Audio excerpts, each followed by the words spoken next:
Have you ever been judged before you even opened your mouth? Treated like a nobody because of how you looked, dressed, or walked through a door? If you've ever felt invisible in a place you should have belonged to, this story is for you. But before we dive in, drop a comment below and tell us, what time is it where you're watching this and which country are you tuning in from? Because what you're about to witness isn't just a twist of fate, it's a reckoning that starts with one man, one mop, and a system that never saw him coming. His name? Justice Carter. And what they didn't know was that justice had power they couldn't begin to imagine. Now picture this. It's 7:43 a.m. on a Tuesday morning, and the glass facade of Carter-Kingsley Group gleams in the skyline like a monument to wealth, legacy, and corporate pride. Employees in tailored suits click across marble floors, greeting each other with firm handshakes and forced smiles, sipping coffee that costs more than an hourly wage. This company, built over decades, is a giant in real estate and investment, known for deals that shift city skylines. But what no one inside knows is that today, everything is about to change. Out front, weaving between luxury sedans and company SUVs, a single motorcycle parks just outside the main doors. The engine sputters to silence. Off steps a young black man in a charcoal hoodie, worn sneakers, and a faded black backpack slung across one shoulder. He doesn't walk like a janitor. He walks like a man on a mission. His name is Justice Carter, and despite what everyone's about to assume, this is his father's company. He is the firstborn son of Richard Kingsley, founder and CEO. And this morning, Justice isn't here to claim the throne. He's here to test the kingdom. He pauses at the glass doors, catching the eye of two well-dressed receptionists inside. They glance at each other, clearly uncertain why someone like him is entering through the front. Their expressions are polite, but their glances aren't. As the door opens, a voice slices through the lobby air like a polished knife. "Hey, deliveries go to the back." The voice belongs to Bradley Cole, operations manager, 40-something, smug, slick-haired, and utterly convinced of his own importance. Justice turns to face him, raising a calm brow. "I'm not here for a delivery," he replies. "Actually, I was wondering if there are any job openings." There's a pause, just long enough for the laughter to start behind Bradley's eyes. He smirks, folding his arms. "A job? You want to work here?" Justice nods. "I'll take anything, any opportunity at all." The room is still, but the temperature shifts. Quiet, mocking glances exchanged behind coffee cups and computer monitors. "Let's see what we've got for you," Bradley says with exaggerated politeness, turning to a receptionist with a wink. She types, lips curling upward. "Well, there's one position open," she says. Bradley leans in. "Oh yeah? What is it?" She chuckles, not bothering to hide it. "Janitorial team, starting immediately." The look on Bradley's face is pure satisfaction. "Perfect. You said you wanted an opportunity, right?" Justice pauses, nods slowly, and then with the kind of serene smile that only comes from knowing exactly what you're doing says, "I'll take it." The silence that follows is sharper than any insult. A black man in a hoodie just accepted a janitor role at one of the most prestigious companies in the city. And no one, not a soul, knows who he really is. That's how it begins. Justice is handed a uniform and a mop and sent down to the basement with instructions to report to the janitorial supervisor, Karen Whitmore. Karen has worked at Carter-Kingsley for over a decade. Tall, blonde, iron-pressed blouse and rigid posture, she believes in keeping standards high. But for her, that doesn't just mean clean floors, it means putting people in their place. And to her, Justice looks like someone who belongs exactly where she can control him. Within minutes of meeting him, she's barking orders. Clean faster, wipe better, don't act smart. She watches him with suspicion. She doesn't like his eyes. Too steady, too calm, too intelligent. She mistakes his silence for submission. What she doesn't know is that every step, every hallway, every overheard conversation is being logged in Justice's mind. He's not just mopping floors, he's mapping the soul of this company. As justice moves through the building, the divide becomes clearer. The executives barely look at him. The employees crack jokes when they think he can't hear. Bradley occasionally drops trash in front of him and smirks. Karen nitpicks his every move, correcting tasks already done well. "Are you blind?" she snaps when he wipes a glass table she just dirtied with her own coffee spill. And still, Justice doesn't flinch, because this is what he came for. Not revenge, not pity, but truth. By 10 a.m., he's cleaned 2 executive lounges, emptied 15 trash bins, and been insulted at least 6 times. One employee, Rosa Thompson, gives him a small nod and says, "Thank you," as he clears her recycling bin. It's the only act of decency he receives that day, but he remembers it. Every detail, every face, every microaggression, because one day soon he won't be the janitor anymore, and when that day comes, those who showed cruelty will face accountability, and those who showed kindness will be remembered. But that's still to come. For now, Justice Carter wears the uniform, carries the mop, and walks the halls like a ghost in a kingdom with his name on the foundation. And no one, not Karen, not Bradley, not the smug execs with their polished shoes, has the faintest clue what storm is brewing right under their noses. Because power, real power, never needs to announce itself. It waits, watches, and when the time is right, it transforms everything.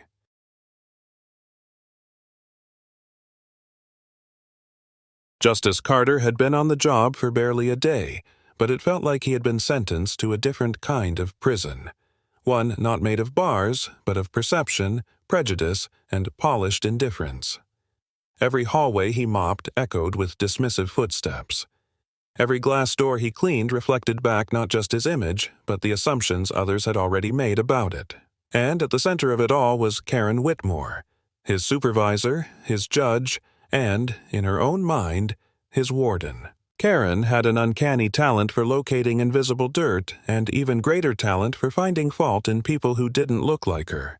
From the moment Justice stepped into her world, she marked him, not because he was incompetent, but because he dared to carry himself with calm, unbothered confidence. She hated that about him. She hated how he didn't cower. She hated how he stood up straight when spoken to.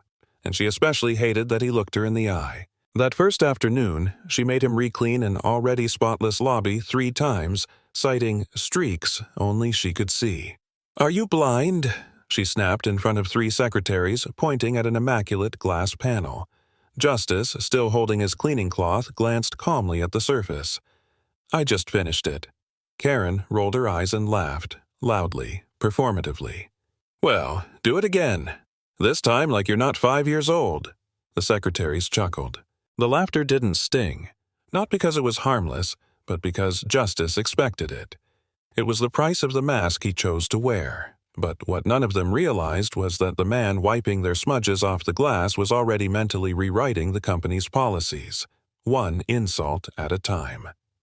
And then came Bradley Cole, re-entering the picture with the energy of a man who mistook condescension for charisma. He found Justice in the executive corridor, scrubbing a coffee spill near the corner conference room. Bradley paused, crossed his arms, and tilted his head like he was observing an art piece he didn't quite approve of. "Well, well, well," he drawled, the smirk returning like an old habit. "Look who's fitting in perfectly." Justice didn't respond. He just continued scrubbing, methodically, unbothered. That annoyed Bradley more than he'd admit. "Guess this is the kind of job you were born for, huh?" Still, Justice didn't bite. He simply wrung out the mop, stood up, and nodded respectfully. "Just doing my work, sir." Bradley scoffed. "Sir? You don't need to pretend around me, kid." Then, like a child testing boundaries, he uncapped his thermos and let a few drops of coffee fall purposefully onto the floor Justice had just cleaned. "Oops," he said with mock surprise. "Clumsy me." The silent message was clear. "You're beneath me. Clean up what I spill. It's who you are." And while Bradley believed he was asserting dominance, what he was really doing was proving Justice's point, that power in the wrong hands becomes cruelty, and cruelty becomes culture. Over the next 2 days, the pattern intensified. Karen scrutinized every corner of Justice's work, often inventing reasons to scold him in public. "You're slow, you're careless, you're not listening," she'd bark while tossing garbage onto areas he had just cleared. Once, she accused him of using the wrong cleaning solution and made him redo an entire floor. The bottle had been the one she handed him. Justice kept notes. Not just mental ones, but actual notes stored on a small notepad he carried discreetly in his pocket. He wrote down who laughed, who stood silently, who looked away when Karen berated him. But more importantly, he wrote down those who didn't join in, the few who met his eyes with something resembling decency. Rosa Thompson, for example, had offered him water on a particularly long day and said softly, "Some people here don't know how to treat others, but not all of us are like that." Justice had simply nodded, but inside he remembered. In a world of glass walls, every act of humanity was a mirror, and he saw her clearly. Then came the incident that changed everything. Justice had just finished wiping down the glass table in the executive conference room, polishing it to a reflective shine. Karen walked in, heels clicking like a metronome of disdain. She looked at the table for less than a second before snapping, "What is this? This is filthy." Justice glanced at the glass, confused. "I just cleaned it." Karen didn't answer. Instead, she picked up a full cup of coffee, hot, dark, and deliberate, and hurled it across the table. The liquid splashed across the pristine surface, dripping down the edges and splattering on the floor. Gasps filled the hallway as a few employees walking by witnessed it unfold. Karen crossed her arms, her face hardened into a sneer. "Now clean it again." The hallway went silent. Even the background typing and hallway chatter died out. Justice looked at the spill, then back at her, and for the first time since stepping into that building he smiled. Not a smirk of retaliation, but a calm, quiet smile of realization, because this moment of humiliation, was the final confirmation he needed. They had no idea who he was, and they had no idea what was coming. He picked up the rag, slowly wiped the mess, and whispered under his breath, "Noted." From that second forward, the countdown had begun. Karen Whitmore, who believed she ruled over mops and janitors like a queen over peasants, had just signed her own resignation letter. She just didn't know it yet. And Bradley, he was next in line, because while they had spent the last few days showing Justice exactly who they were, they had failed to see who he was. They thought they were safe, untouchable, powerful, but Justice Carter was done taking notes. He was about to start flipping pages.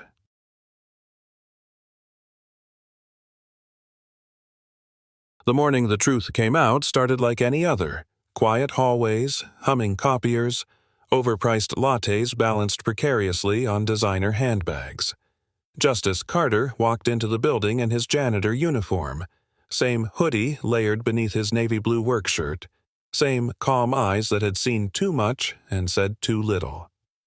He made his rounds just like he had for the past week. Mopping, sweeping, observing. But inside, he was steel, because today was the day the curtain would be pulled back. Upstairs, in the executive wing, whispers began swirling. Richard Kingsley, the founder, the lion of the boardroom, the man who hadn't stepped foot in the main building for over 6 months, was returning today. And no one, not even senior leadership, knew why. Emails were sent, floors were polished, suits were dry cleaned overnight. Bradley Cole triple-checked his tie in the restroom mirror while practicing his "Mr. Kingsley, may I just say what an honor it is" speech. Karen Whitmore, meanwhile, had already ordered a new clipboard and reapplied her lipstick 3 times. She wanted to look presentable, power adjacent. No one mentioned the janitor with the unassuming posture, not even when he quietly rolled his cart past their open doors. To them, he was still just the help, but within minutes, that illusion would die. At 10:00 a.m., sharp, the elevator dinged. Every voice hushed, every screensaver kicked in. The silver doors parted and out stepped Richard Kingsley. Tall, silver-haired, immaculately dressed in a tailored gray suit, flanked by 2 senior advisors and a silent entourage of legal aides and executive assistants. His presence sucked the air from the room. The employees on the floor rose instinctively, spines straight, eyes wide, like children caught misbehaving. Karen smoothed her blouse and stood stiffly at attention. Bradley cleared his throat, took a confident step forward, then hesitated as Richard walked right past him without a glance. When the founder reached the center of the floor, he turned and addressed the entire staff. "Ladies and gentlemen," he began, his voice calm but commanding. "Today marks a significant transition for Carter-Kingsley Group, a moment I have anticipated for years." Bradley's eyes sparkled. He leaned forward slightly, preparing to accept whatever opportunity this moment might offer. "Over the last decade," Richard continued, "we have built a company on strength, resilience, and vision, but none of that matters without integrity." At the mention of that word, integrity, Karen blinked. A murmur rolled through the employees. Then Richard said the sentence that cracked the atmosphere open like glass under pressure. "Today, I am proud to announce that my firstborn son is in this building, and he will be taking over as your new CEO." Silence. Disbelief. A collective ripple of confusion swept across the floor. Firstborn son? CEO? Who? Where? Eyes darted from one sharp-dressed young executive to another. Bradley, still frozen in half-smile, was clearly trying to calculate which junior finance officer it might be. Karen's lips twitched slightly, as if she'd already decided it had to be someone in accounting. Someone familiar. Someone safe. But then, Richard spoke again. 5 words that detonated like a silent bomb. "Justice, come up here, son." The room froze. Every head turned. Every breath held. And slowly, from the far side of the lobby, a janitor stepped forward. Justice Carter, still wearing his uniform, still holding the mop handle, walked with deliberate calm through the crowd of employees who had spent the last week pretending he didn't exist. Karen's mouth fell open. Bradley's smirk evaporated like steam. Whispers hissed around them. "Wait. That's him? The janitor? No way." Justice reached the center of the room and turned to face the crowd. His posture was different now. Upright, unwavering, royal. He looked like a man who no longer had to hide. He looked like a leader. Richard placed a hand on his son's shoulder. "This is Justice Carter-Kingsley," he said. "My son, and as of this moment, the new Chief Executive Officer of Carter-Kingsley Group." The silence snapped. A gasp here, a dropped pen there. Karen stumbled back a step. Bradley blinked furiously, his mind scrambling for excuses, explanations, anything that could make this nightmare go away. Justice stood firm, his eyes scanning the room, stopping on every familiar face, the ones who had laughed, the ones who had watched, the ones who had stood by in silence. And then, finally, he spoke. "I've walked these halls. I've scrubbed your floors. I've emptied your trash bins." His voice was calm, but each word hit like a hammer. "Not because I had to, but because I wanted to know what kind of company my father built, what kind of culture this place truly fostered when no one was watching." He paused, letting the truth settle like dust. "And what I saw," he continued, "was disappointing, and in some cases, shameful." He turned first to Bradley. "Mr. Cole," he said evenly, "you judged me the moment I walked through the door. You mocked me. You disrespected me. Not because I failed to meet a standard, but because I didn't look the way you thought power should look." Bradley opened his mouth to speak, but Justice raised a hand, silencing him without effort. Then his eyes found Karen. "Ms. Whitmore," he said quietly, "you threw coffee across a table and demanded I clean it, not because it was dirty, but because you thought I was beneath you." Karen's lips trembled. Her hands gripped her clipboard like it was the only thing keeping her upright. "Let me ask you both something," Justice said, his voice dropping. "If you had known who I was, would you have treated me the same way?" The question hung in the air like judgment from heaven. Neither of them answered. They didn't need to. Everyone already knew.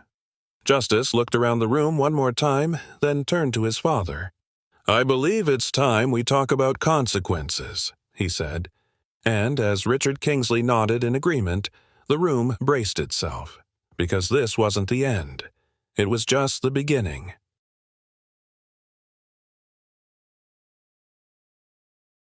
The room held its breath as Justice Carter stood at the center, not just as a man, not just as a son, but as a mirror reflecting every smirk, every whisper, every quiet cruelty that had been allowed to thrive inside the walls of Carter-Kingsley Group. He let the silence thicken until it became undeniable. No one moved. Bradley Cole stood stiffly by the reception desk, his palms sweating through his cuffs, still half expecting someone, anyone, to say this was a joke. Karen Whitmore's clipboard was now clutched against her chest like a shield, her face pale, mouth trembling. Justice looked at them both, then slowly turned to his father. "Richard," he said, with a steadiness that seemed to reverberate across the polished marble floor, "you built this company to stand for something. But what I've witnessed this week, what I've felt, endured, recorded, is not strength. It's not excellence. It's a culture of quiet arrogance, of unchecked bias, of performative politeness masking systemic disrespect." Richard Kingsley didn't respond right away. He simply studied his son, the weight of leadership heavy in his aging shoulders, and then, as if shedding years of pride and formality, he nodded. "What do you believe should be done?" Justice's reply was immediate. There must be accountability, real accountability. His voice was not angry, it was final. Justice turned back to Bradley. "Mr. Cole," he began, his voice low and sharp, "from the moment I walked into this building you decided I didn't belong. Not because of anything I said or did, but because I wore a hoodie, because I carried a backpack, because I wasn't dressed like you." Bradley opened his mouth to protest, but Justice cut him off. "You saw black skin and a mop and assumed the bottom. You laughed. You made me clean up your trash you created just to watch me kneel." The shame settled on Bradley like dust on an old trophy, impossible to wipe away. Justice turned to Karen. "And you," he said, his gaze like steel, "you didn't just oversee me. You tried to break me. You weaponized your authority to humiliate someone you thought was powerless. You raised your voice in front of others. You questioned my intelligence, my dignity, my worth. And worst of all, you did it with pride." Karen's voice cracked. "Sir, I was just enforcing standards." Justice didn't even blink. "Was throwing a cup of coffee across a conference table part of your standards?" She looked like she wanted to melt through the floor. "Don't," Justice said, soft but cutting. "Don't try to rationalize abuse. Not here. Not now." Then he stepped back and addressed the entire office. "Let me be clear," he announced. "This isn't about revenge. I didn't come here to embarrass anyone. I came here to understand what this company had become when no one thought the owner's son was watching. And now, I know." He turned to his father again. "Bradley Cole's employment must be terminated, effective immediately." A stunned hush fell across the room. Bradley's knees buckled slightly. "No, sir, please," he stammered. "I didn't know." "That was the point," Justice replied, eyes locked on him. "You didn't know, and still, you chose cruelty." Richard Kingsley didn't hesitate. "Mr. Cole," he said coldly, "your employment with Carter-Kingsley Group is hereby terminated." Bradley's shoulders collapsed. A security staff member appeared quietly by his side, as if summoned by truth itself. He didn't resist. He couldn't. His world had just evaporated. Justice turned next to Karen. "Miss Whitmore," he said, "you have demonstrated behavior unworthy of any leadership role in this company. As of this moment, you are relieved of your position." Karen gasped, her hands trembling. "Sir, I didn't mean to." "You meant every word," Justice replied. "You just didn't think it would ever matter." Justice paused as the two figures who once humiliated him were now the ones shrinking in silence. And then he addressed the room again. Some of you laughed with them. Some of you looked away. Some of you did nothing. But a few of you, very few, chose kindness, chose to treat me like a human being even when you thought I was just the janitor. From the back, Rosa Thompson lowered her gaze, unsure if he was talking about her, until he looked directly at her and nodded. "Rosa," he said, "you spoke to me when no one else did. You didn't flinch. You didn't join the laughter. You offered water, respect, and that," he turned to face the entire team, "is leadership." A few heads turned toward Rosa in surprise. She covered her mouth, stunned. Justice smiled gently. Effective immediately, Rosa Thompson is promoted to lead office coordinator. I want this company to be led by people who understand dignity, who live it, not just perform it. A small round of applause broke out, hesitant but sincere. Rosa's eyes filled with tears.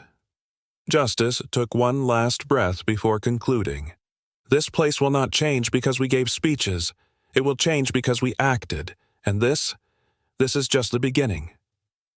The employees stood frozen, many humbled, many ashamed, and some inspired. Justice turned to leave, walking past the same corridors where he had once pushed a mop.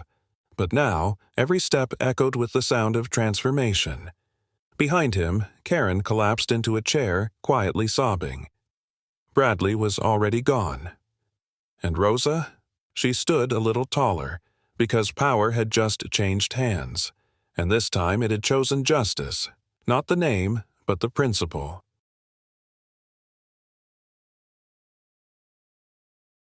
Justice Carter stood at the front of the room, no longer just a son or a silent observer, but the CEO of Carter-Kingsley Group, and more than that, its new moral compass. The silence left in the wake of Karen's breakdown and Bradley's removal hung like fog over the open workspace, and Justice let it linger for just a moment longer before stepping forward. "Some of you are wondering what happens now," he said calmly, his voice carrying the weight of truth through every corner of the room. "Let me tell you, what happens now is not punishment, it's transformation." His gaze swept the employees, men and women who had looked through him, over him, around him. "We cannot undo the past, but we can own it, and we can build something better. This company will no longer operate on perception, pretense, or privilege." He turned to face the company logo on the far wall, the name his father built and his mother never got to see him inherit, and for a moment, his voice softened. "This company will reflect the kind of future she believed in. A future where people are judged not by the clothes they wear, but by the respect they show. Not by their last name or job title, but by their integrity." No one interrupted. No one dared. Because in that moment, they were witnessing not a speech, but a shift in culture, in atmosphere, in the very soul of Carter-Kingsley. Justice continued walking slowly through the space, past desks and departments, past employees who now couldn't meet his eyes.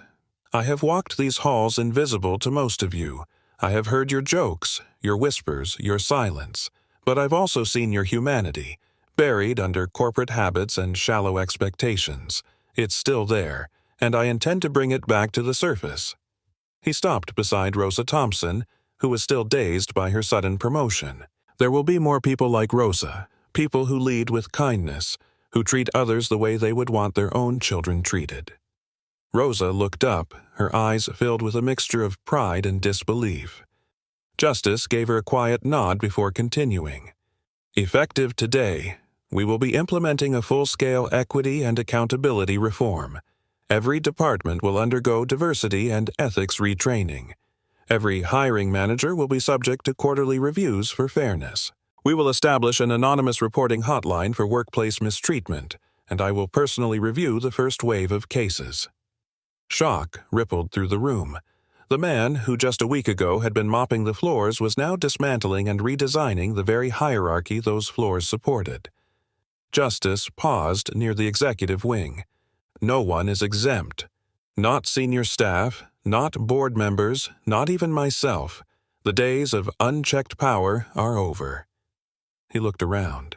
"I know some of you think this is performative, that it'll fade in a few weeks. It won't." You know why? He stepped up onto a small riser in the lobby where announcements were usually delivered by HR managers and department heads. Because I'm not here to perform. I'm here to rebuild. His voice grew firmer. We will be promoting from within, starting with the people who've been overlooked. We'll establish mentorship programs for junior employees and will prioritize inclusion not just in language, but in action. Some employees began to murmur, this time not with fear or confusion, but with something they hadn't felt in this building for years: hope. This company will no longer be built on fear, Justice declared. It will be built on fairness. And just like that, he stepped off the riser, walked through the stunned crowd and back to the center of the lobby, where his father, Richard Kingsley, stood quietly, watching the son he once feared might never take the mantle. Richard's eyes glistened, not with sentimentality, but with relief. He extended his hand slowly. Justice took it. A quiet thunder rippled through the room. It wasn't just a handshake. It was a moment of generational accountability, a father passing the torch, a son lighting the path forward. Richard leaned in and whispered, "She'd be proud of you." Justice blinked, then gave a slight, almost imperceptible nod. Then he turned back to his employees, his team. "This isn't the end," he said. "This is the first step." The staff stood still, a few teary-eyed, many stunned, all transformed. Justice Carter, still in his janitor uniform beneath a sleek new blazer handed to him moments earlier, had done more than take over a company. He had peeled back its foundation, revealed its cracks, and begun the work of sealing them not with arrogance, but with accountability. As the employees began to slowly disperse, wordless and wide-eyed, a few of them turned to shake Rosa's hand. Others gave Justice a respectful nod, unsure of what to say but knowing something had shifted permanently. Karen was long gone. Bradley, too. And yet their legacy would remain, not as a scar, but as a lesson. A cautionary tale of what happens when power forgets compassion. Justice looked once more around the room, then quietly added one final word. Not shouted, not forced, but spoken like a cornerstone being laid: respect. And with that, he walked away, not into an office, but into the heart of a company now reborn, not through vengeance, but through vision, not through punishment, but through purpose. And that, perhaps, is the truest kind of power, one that doesn't dominate, but dignifies, one that doesn't take the stage, but changes the story. How many people do we walk past every day without truly seeing them? If this story challenged you, even just a little, leave a comment below. We want to hear your perspective. And if you're ready to see more stories that expose hidden truths and spark change, hit that subscribe button and turn on notifications. We're just getting started.